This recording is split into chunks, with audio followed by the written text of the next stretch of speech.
Morning, everybody. I've been talking about the Fukanzazengi, which is Dogen's text about how to sit zazen. And the very first part of it here is he's just asking the question, like, why should we sit zazen? And that's what I talked about last time. So this time I'm going to go on and talk about the next couple of sets of lines in the text. So the next part here is, so again, this is his reasoning about why we should sit. He said, need I mention the Buddha, who was possessed of inborn knowledge? The influence of his 6 years of upright sitting is noticeable still. Our Bodhidharma's transmission of the mind seal, the fame of his 9 years of wall sitting, is celebrated to this day. Since this was the case with the saints of old, how can we today dispense with negotiation of the way? So one of the things I like about this is he says, how do we today? So this is very inclusive, right? Because he wrote this in the, 1224, something like that. But this is very inclusive. Okay, so how can we do this? So this is for us. It's not for some ancient folks. And yet he's bringing up the lineage here, which of course is very important in Soto Zen, the lineage of what did Shakyamuni Buddha do? What did Bodhidharma do? And so he starts out, need I mention the Buddha who was possessed of inborn knowledge?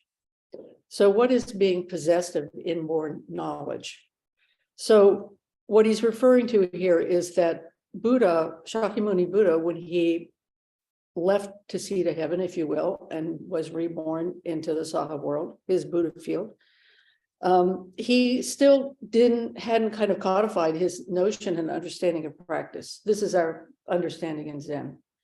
And actually in all of Buddhism, he went around, Shakyamuni did, and he studied for several years with other teachers. Of course, he was, an amazing genius of practice. Everywhere he went, the teacher said, oh, you take over, you be the boss, And Shakyamuni said, no, because he hadn't found what he was looking for. And so after a certain point, he just said, okay, I'm going to go sit under the Bodhi tree, and I'm going to sit here until I attain some kind of realization. For the ending of that evening that he spent is when he saw the morning star and he awoke. So here, this is what Dogen's talking about. He says, like, why did Shakyamuni sit down and sit zazen? Why did he engage in this activity when he was possessed of inborn knowledge? He was possessed of this already of this wisdom and knowledge about the nature of reality. And yet he sat down and he practiced zazen. We too are possessed with this inborn knowledge. This is Buddha nature. So we too have this. And so therefore, we sit zazen in order to better understand that, have a better deep, visceral one-on-one connection, if you will, with our own inborn knowledge that we possess. So that was the example that Dogen gave about the Buddha, right? The best example that we have. The next person that he talks about is Bodhidharma. So Bodhidharma brought Zen to China, and Bodhidharma died in 532. So that gives you some idea of when he was alive. He lived to be a pretty ripe old age, according to the stories. Bodhidharma received Dharma transmission in India, and then he decided and was encouraged to go to China. And now Buddhism existed in China before Bodhidharma, but Bodhidharma is said to have brought Zen to China. So Bodhidharma, he brought our brand of Buddhism, not Soto Zen, but what became the foundations of Zen to China. And his style of sitting, this just sitting and facing the wall, is what he was known for. And so that's why we go directly back to Bodhidharma when we talk about sitting. Now, Bodhidharma originally talked to the Emperor Wu, and had a short dialogue, which I'll talk about in a second. And then he went to Shaolin, sat in a cave for 6 years, 9 years, facing the wall. And that was, as Dogen says, it is celebrated. His 9 years of wall sitting is celebrated to this day. And Dogen says here, he says, Bodhidharma's transmission of the mind seal. So what's the mind seal that Bodhidharma transmitted?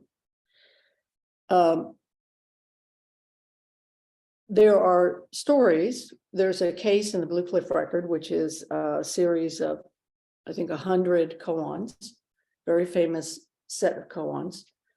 And there is a story that Dogen copied the Blue Cliff Record in China, and before he left China, when he was with Rujing, and he copied this, and it's called the One Night Blue Cliff Record. And then he theoretically brought the Blue Cliff Record to Japan. That's highly unlikely, in part because the Chinese themselves did not know about the Blue Cliff Record until 75 years after Dogen left China. So from a scholarly point of view, it's unlikely that Dogen was actually familiar with the Blue Cliff Record. But the case one of the Blue Cliff Record, I want to talk about because, in part because when I went online to look up something about the mind seal, curious about what that was, there were Zen teachers giving lectures about Bodhidharma's mind seal in relationship to the case one of the Blue Cliff Record. So I thought I would just go ahead and talk about this case so you can understand this if you hear this, or if you already know about this, and talk about this from that perspective, and then also just talk about mind seal in general after that. Okay, so in the Blue Cliff Record, in case one, Emperor Wu was asked, so this is, Bodhidharma has gone to China. He's now being introduced to the emperor in China. The emperor's interested in Buddhism. The emperor's been supporting various Buddhist institutions, building monasteries, etc. So Emperor Wu asked Bodhidharma, what is the highest meaning of the holy truths? And Bodhidharma said, empty without holiness. And then the emperor said, well, then, okay, who is facing me? Who am I talking to? And Bodhidharma replied, I don't know. Okay, so that's a really famous koan. So I'll just kind of go over that. So when he says, what's the highest meaning of the holy truths? Bodhidharma is saying, empty without holiness. So he's saying that when he says empty, he means, as we've been discussing in the class in Shoji, he's talking about empty of inherent existence. And this emptiness of inherent existence is the genesis of wisdom and skillful means. He's saying that, everything in the universe is like, you can think of it as a process, as a functioning, totally well-oiled machine, if you will, that is creating the world as we know it. And this includes us and all of our activities, the activities of all beings that you can name and you can't name, and that all of us are interconnected, interpenetrating in this activity. So that is, emptiness. And then he says, without holiness. My understanding of this would be something like, nothing is holy in the sense of, it's not that things cannot be sacred or important, but it's that there's nothing that's better than something else. There's nothing that's holier than something else. Everything has intrinsic value. There's nothing that cannot be respected for its particularity, respected for its function, even though we don't even know what that is, right? What that might be, that we are curious about that and acknowledge that everything is intrinsically important. So he says, emptiness without holiness. And then, so that being so, the emperor actually says something kind of interesting. He says, well, who are you?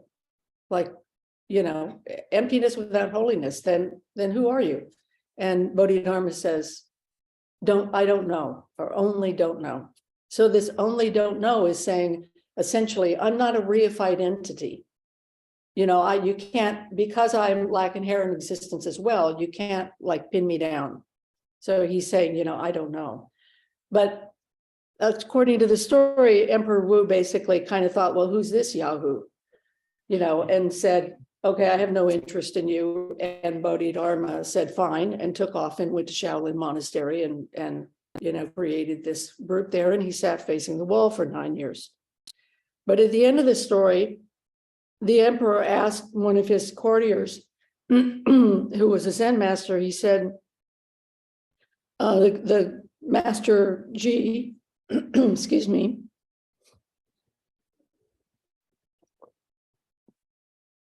the master said, he said, does your majesty know who this man is? So the Zen master clearly got what was going on. And the emperor said, I don't know.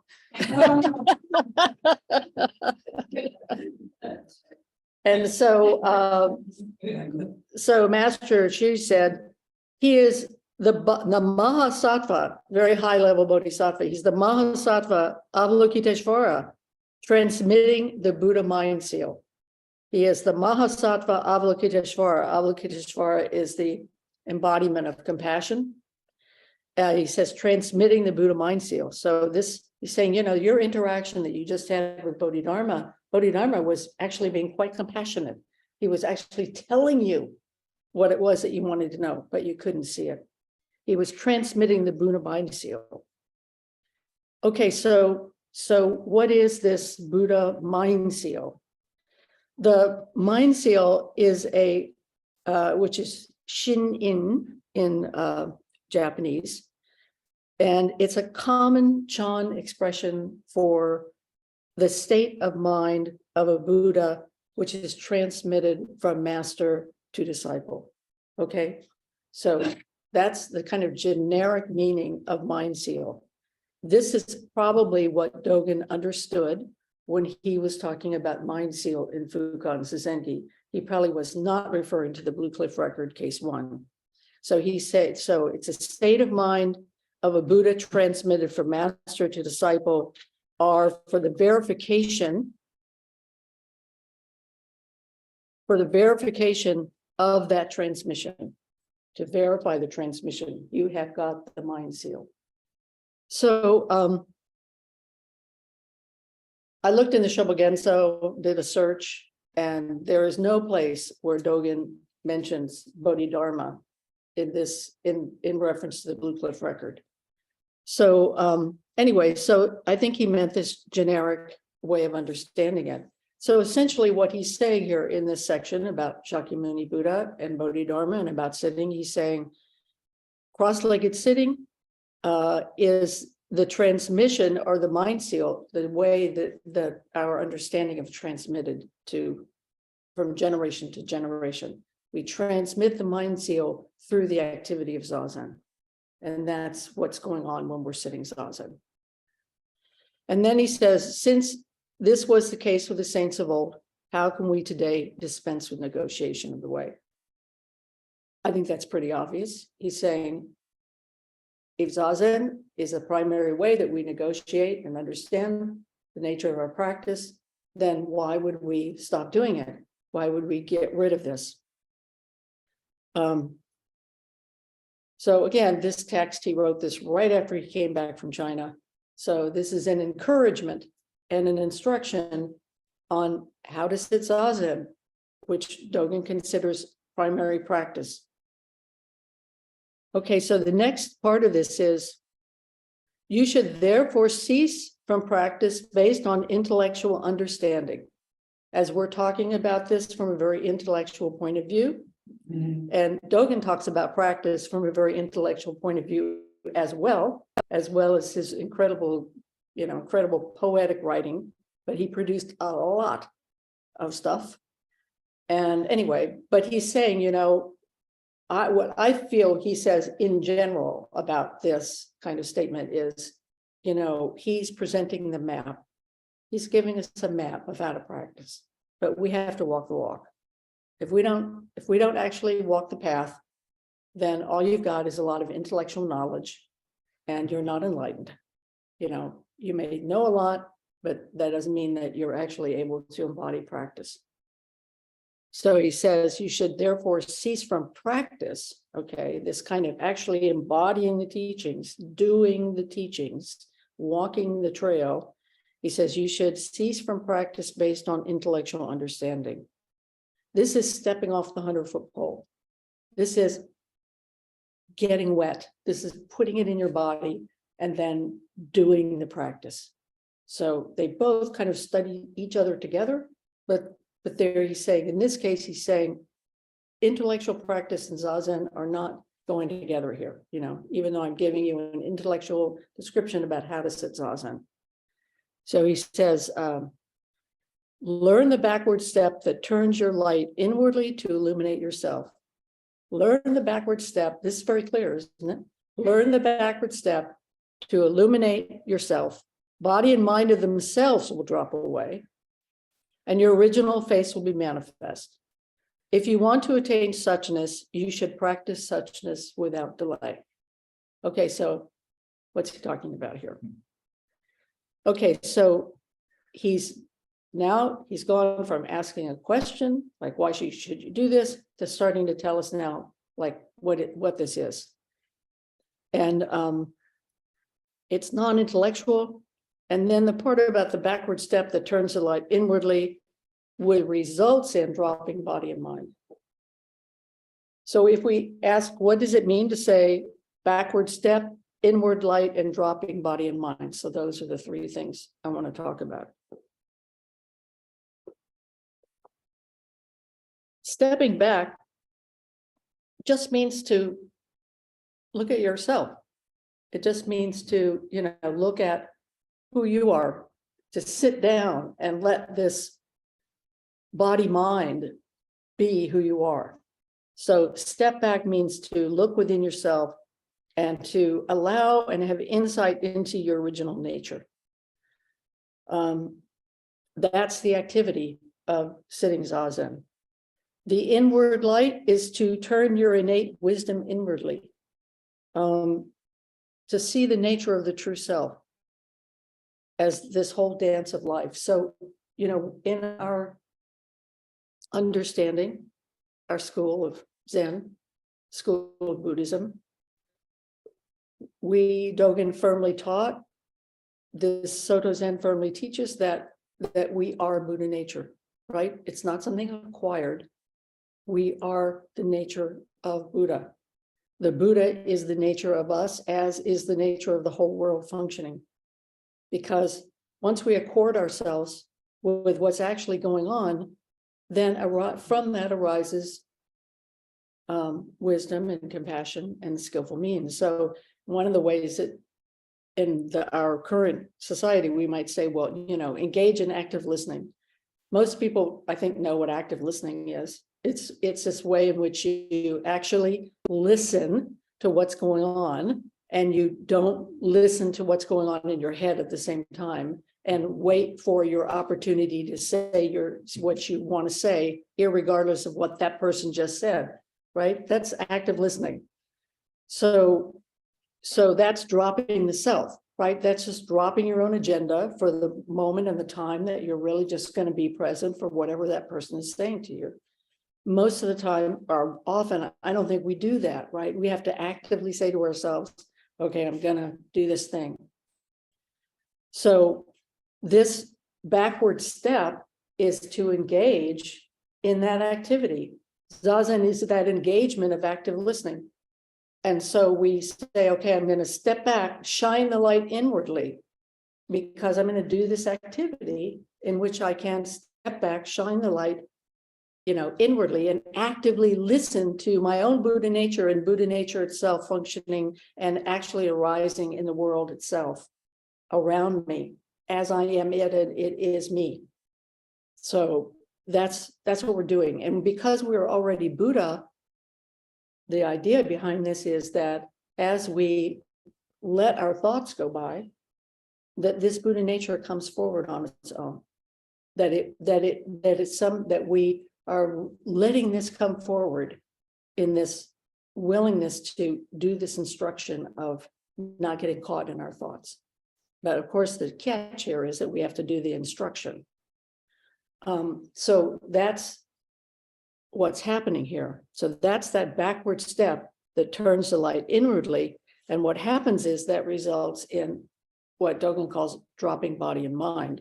In Japanese, it's Shinjin Datsuraku, which is a really famous or major teaching of Dogen's, which is dropping body and mind. Dropping off body and mind is just letting go of your attachment to self. It is this active listening thing I was talking about that we all are pretty familiar with, I think. And so this way in which we really just say, okay, I'm going to drop my own agenda and be present for what's happening. It doesn't mean that you never have your own agenda. It doesn't mean that you don't have some notion or idea about how you would like things to be, but it means that because you're engaged in this really intimate willingness to be part of a group, right? So that group might be you sitting zazen by yourself. The group might be you talking to a friend or talking to somebody you don't like. The group might be that you're in a meeting. The group might be the whole world. The group might be your city. I don't know, whatever it is, whatever situation you're in, that you're really willing to ground yourself in that situation and be open to the situation. That's dropping body and mind. It is not a woo-woo state in which you go into some trance and you're no longer aware of the fact that you have a body or a mind. That's not what he's talking about. Our form of Zen is almost never about something like that. It is always about this integration and according oneself with the totality of whatever is happening at that moment so that your response can be skillful based on your understanding of what that means, right? And a lot of our teaching is, what does that mean? What does it mean? It doesn't mean that you let somebody beat the crap out of you. That's called what Trungpa Rinpoche used to call idiot compassion. Idiot compassion is where you do things that are harmful to yourself and essentially to others as well, because you think somehow you're supposed to just go along with anything that comes up. But that's not what we're talking about here. We're talking about really engaging in this way where you are very present, curious, open, but you're not like without boundaries or without a discerning mind. You don't leave your discerning mind at home. So, and how that is has to be dictated by the situation that you're in, right? It's like it can't, we can say this in a global way. Here, he's talking about Zazen. He's talking about the formal activity of sitting on the cushion or sitting in a chair and practicing Zazen. So dropping body and mind is this way in which we fully presence ourselves for, in Zazen, we're fully presencing ourselves for what's in the room, what's happening, what is this body, what is this mind, and just letting that happen in a non-intellectual way, where we are not caught in our thoughts. As Suzuki Roshi said, don't invite your thoughts to tea. Simple, right? Simple, but hard to do because we have to put some effort into it. We have to keep coming back. Okay, so that's the meaning of stepping back, illuminating the true self, and dropping body and mind, which results in our original face being manifest. This thing about the original face being manifest, what does that look like?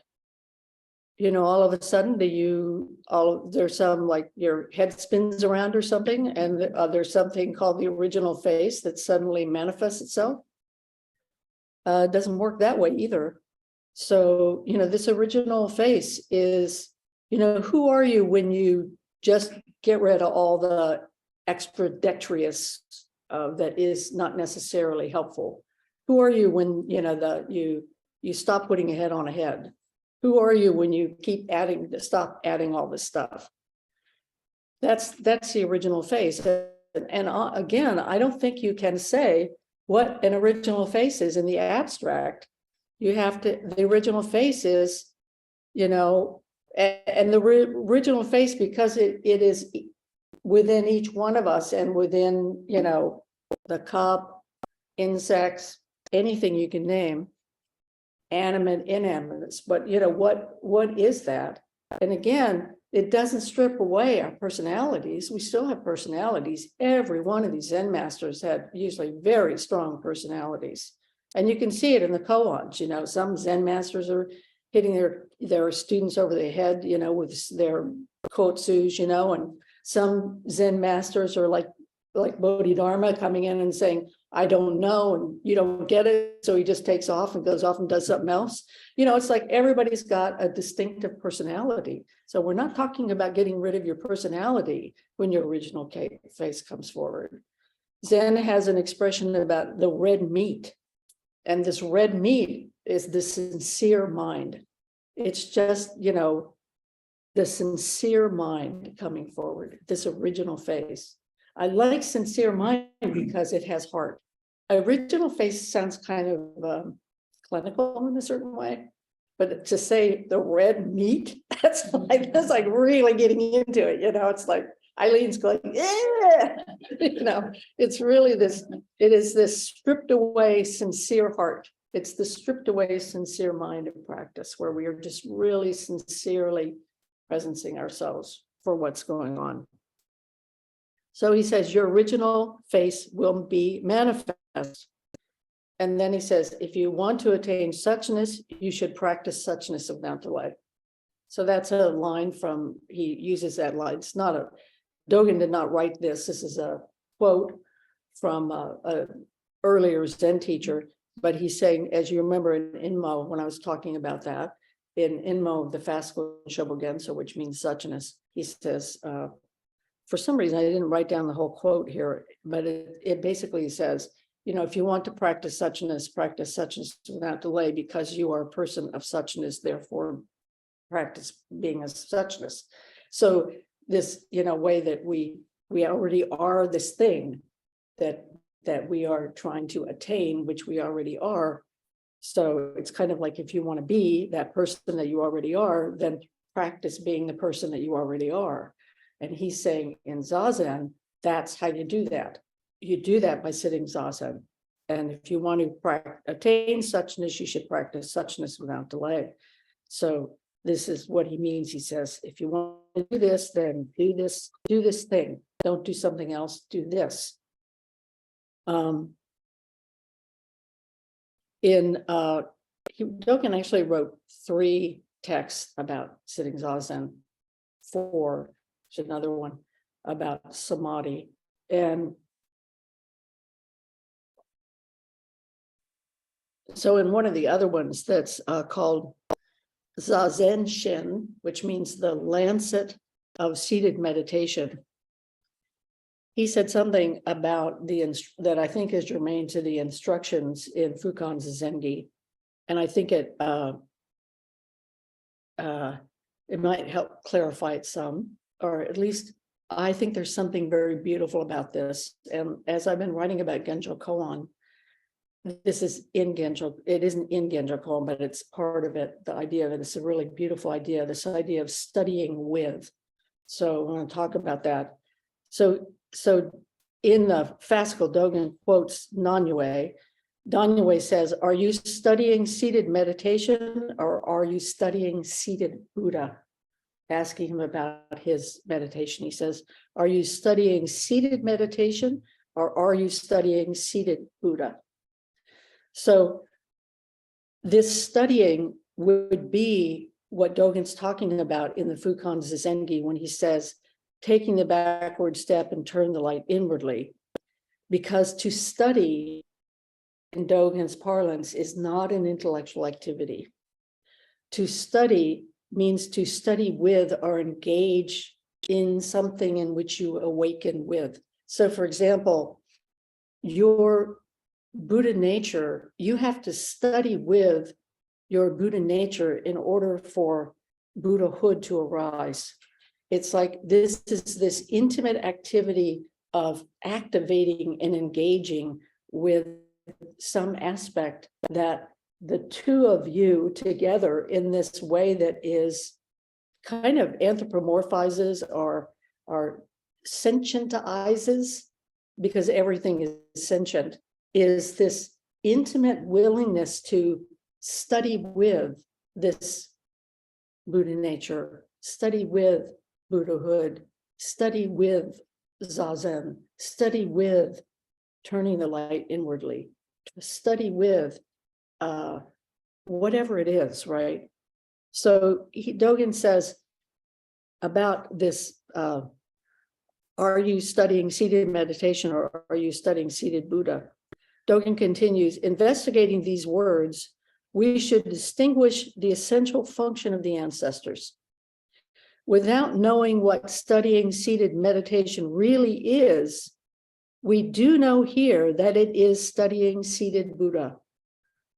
So this is interesting to me anyway. He says we should distinguish the essential function of the ancestors without knowing what studying seated meditation really is. So we don't know intellectually what studying seated meditation is. And that's what is happening here in this fast school, and Zazen is talking about this. But he says, we do know here that it is studying seated Buddha. As soon as we sit down and sit Zazen, we are studying seated meditation and studying seated Buddha. And seated Buddha and seated meditation are studying together. And out of that togetherness of that study, that is not about our intellectual understanding, comes forth the original face. Does this make sense to you guys? So there, it's this, we don't know what it is, but we're willing to put ourselves here in order to allow those two things that we kind of don't know what they are to commune with each other which is through the self. It's not through something else. It's through the self. They're communing with each other, and out of that comes a kind of wisdom and compassion, skillful means. So I find that really fascinating. And I find it like this very intimate thing that I don't understand. I can talk to you about it, but it's not intellectual. You know, it's this magic. Are we going to let the magic happen, you know, when we engage in this activity? So inspire ourselves with that, because the activity itself can be super hard. Sometimes it can be really hard, especially during Shishin, where you're not just sitting 1 40-minute period of Zazen, but you're doing it all day long for 5 or 7 days.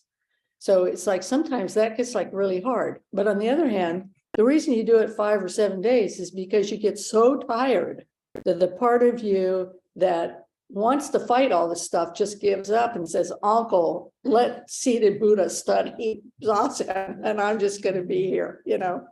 So that's the one of the values of doing that.